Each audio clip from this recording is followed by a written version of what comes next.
ঘর ছাড়া এই পাগল ডাকে এমন বলে কে ডাকে করুণ গুঞ্জরে যখন বাজিয়ে বিনা মনের পথে বেড়াই সঞ্চরে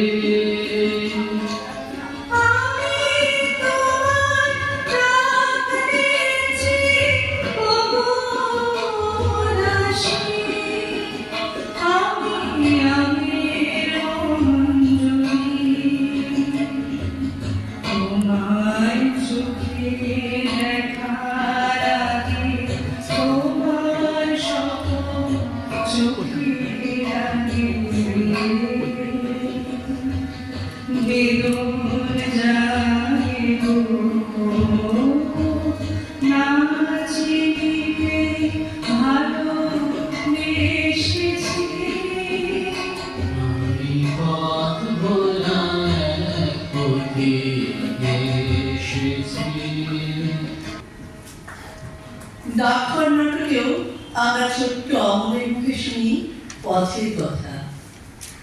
অমল, পাহাড় তলায় কোনোদিন গিয়েছিলে নাকি? না, কোনোদিন যাইনি, কিন্তু আমার মনে হয় যেন আমি দেখেছি অনেক পুরোনো কালের খুব বড় বড় গাছের তলায় তোমাদের গ্রাম, একটি লাল রঙের রাস্তার ধারে। ঠিক বলেছ বাবা। সেখানে পাহাড়ের গায়ে সব গরু চড়ে বেড়াচ্ছে। কি আশ্চর্য! ঠিক বলেছ, আমাদের গ্রামে গরু চড়ে বই কি, খুব চড়ে। মেয়েরা সব নদী থেকে জল তুলে মাথায় কলসি করে নিয়ে যায়, তাদের লাল শাড়ি পরা। বাহ বাহ, ঠিক কথা। আমাদের সব কয়লা পাড়ার মেয়েরা নদী থেকে জল তুলে তো নিয়ে যাই, তবে কিনা তারা সবাই যে লাল শাড়ি পরে তা নয়। কিন্তু বাবা, তুমি নিশ্চয়ই কোনোদিন সেখানে বেড়াতে গিয়েছিলে। সত্যি বলছি বইওয়ালা, আমি একদিনও যাইনি। কবিরা যেদিন আমাকে বাইরে যেতে বলবে সেদিন তুমি আমাকে নিয়ে যাবে তোমাদের গ্রামে।